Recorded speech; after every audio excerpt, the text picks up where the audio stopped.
अनंत श्री स्वामी अखंडानंद जी सरस्वती जी महाराज 1981 में भगवता अमृत में आगे कह रहे हैं कि कोई बात जब बार बार कही सुनी जाती है तो दिल दिमाग पर अच्छी तरह बैठ जाती है।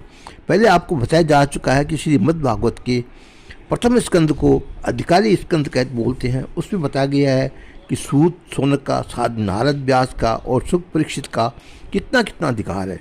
कोई धर्म के रूप में भागवत का वर्णन कर रहे थे और कोई लोक कल्याण के लिए भागवत का वर्णन करते हैं और कोई निर्गुण निष्ठ होकर ब्रह्मत्य के बोध के लिए भागवत का वर्णन करते हैं। आपको ये भी बताया जा चुका है कि द्वितीय स्कंद साधन स्कंद क्यों बोलते हैं। उसमें श्रवण भी भक्ति प्राप्ति का मुख्य साधन है और श्रवण के मुख्य साधन है अंग, ध्यान, श्रद्धा और मनन। ये भी बताया जा चुका है तृतीय स्कंद में कि धर्म के द्वारा सृष्टि का विस्तार कैसे होता है और उसमें असुर तथा देवता का विभाग कैसे होता है। हिरण्याक्ष और हिरण्याकश्यप आदि की सृष्टि आसुर सृष्टि है और कर्दम देवती स्वयंभू मनु शत्रुपा की प्रारंभ देवी की सृष्टि है। इन सब के कारण है भगवान। अब लो चतुर्थ स्कंद हमारे सामने है। इसको विसर्ग स्कंद कहते हैं। विसर्ग माने विशिष्ट सर्ग, विविध सर्ग। इनमें से मनुष्य अपने पोष द्वारा क्या क्या प्राप्त कर सकता है इसका वर्णन है। विसर्ग भी परमात्मा के द्वारा ही प्राप्त होता है, इसलिए विसर्ग का निरूपण करके परमात्मा का निरूपण करते हैं। जैसा कि कल बताया गया श्रीमद् भागवत की चतुर्थ स्कंद में धर्म, अर्थ, काम, मोक्ष 4 प्रकरण है।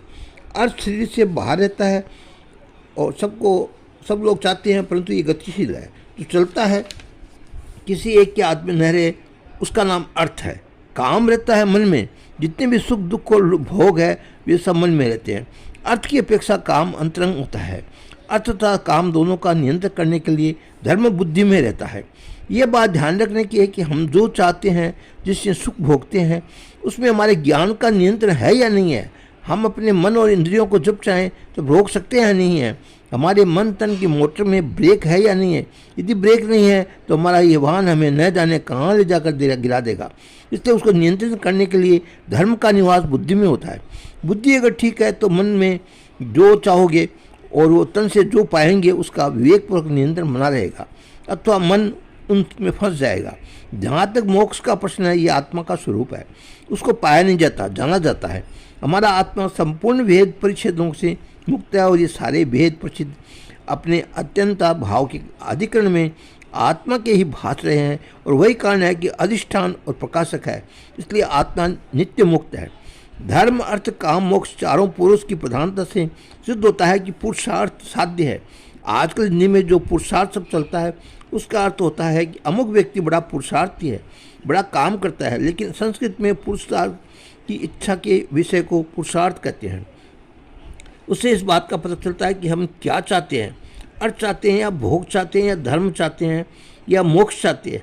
हमारी बुद्धि कहाँ काम कर रही है, हमारा मन जीवन किस दिशा में चल रहा है। चतुर्थ स्कंद के प्रारंभ में 7 अध्याय धर्म के संबंध में है।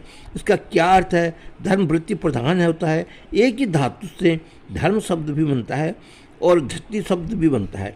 मनुष्य जी ने मानव धर्म का वर्णन करते हुए धृति को ही पहले लिया है। जैसे धृति क्षमा, अतः हमारे अंतःकरण में जो चारण युक्त शक्ति है उसको धर्म कहते हैं। अब आप आगे देखिए, दक्ष का धर्म धारणा अनुकूल है कि नहीं है। दक्ष प्रजापतियों का पति है, वह ब्रह्मा का बेटा है, ब्राह्मण, ज्ञान संपन्न, बड़ा शक्तिशाली और तपस्वी था। प्रजापतियों के पति रूप में अभिषक्त हुआ था। सभा जुड़ी थी, ब्रह्म शिव आदि बैठे हुए थे। वहाँ जब दक्ष प्रजापति आए तो ब्रह्मा और शंकर जी को छोड़कर सब ने उनके स्वागत में सत्कार में खड़े हो गए।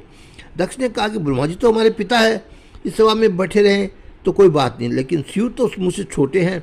मैंने ब्रह्मा जी के कहने पर इनसे अपनी लड़की का ब्याह कर दिया, तो उस नाते भी ये मुझसे छोटे ही है। इसलिए इनको चाहिए कि जब मैं सभास्थल में आया हूँ तो उसके खड़े हो जाते, मुझको प्रणाम करते और मेरा स्वागत करते। इसके बाद वहाँ भरी सभा में दक्ष ने शंकर को जल्दी कटी सुनाई। उसने समझ लिया कि शंकर जी ने न उठने की भरी सभा में अपना मान भंग हुआ है, और वह अभिमानी जब ऐसा समझ लेता है तो उसकी बुद्धि भ्रंश हो जाती है। इसलिए दक्ष का भी बुद्धि भ्रंश हो गया और वह गाली गलौज करने लगा। इधर शंकर जी के पक्ष के जो लोग थे ये भी बोलने लगे, दोनों पक्षों के सापासापी होने लगी। सेव और वैष्णव आपस में झगड़ने लगे। वैष्णव कहे कि जो शिव भक्ति करेगा तो भ्रष्ट हो जाएगा, और शिव कहे कि जो विष्णु की भक्ति करेगा वो भ्रष्ट हो जाएगा। परंतु शंकर जी बीच में कुछ नहीं बोले। उन्होंने कहा कि अच्छा, तुम लोग जो करते हो वो करो, मैं तो यहाँ से जाता हूँ। ये वॉकआउट होकर गए, वहाँ से चुपचाप उठकर चले गए। परंतु उन्होंने घर जाकर अपनी पत्नी सत्य को कुछ नहीं बताया। उन्होंने सोचा कि इन बातों से सत्य को दुख होगा, इसलिए दुख को बढ़ाना नहीं चाहिए। जब कोई दुखदायी बात सामने आ जाए तो उसे अपने भीतर पचा लेना चाहिए। जिस बात से परिवार वालों का, मित्रों का मन बिगड़े, उसको कहना धर्म नहीं होता। इसलिए शंकर जी चुप लगा गए और भजन करने लगे। बात आगे हो गई, लेकिन दक्ष को चैन कहाँ। उसने शंकर को नीचा दिखाने के लिए एक यज्ञ का आयोजन किया, जिसके पीछे ईर्ष्या, द्वेष और स्पर्धा हो। वह यज्ञ भी तुम कभी सफल नहीं होता है। इसका मूल ही खराब है, वह धर्म कैसे होगा। दक्ष ने अपने द्वारा आयोजित यज्ञ में अन्य सब देवताओं को आमंत्रित किया, परंतु शंकर जी को आमंत्रित नहीं किया। इसी से सिद्ध है कि उसके मन में अपने पुराने अपमान का बदला लेने के लिए बात बैठी हुई है। प्रतिशोध की भावना धर्म को पूर्ण नहीं होने देती। वह न अंतःकरण को शुद्ध करती है, न ही अहिंसा में प्रतिष्ठित होने देती है, और न व्यवहार में सफलता आने देती है। वह तो सर्वथा धर्म के विपरीत होता है।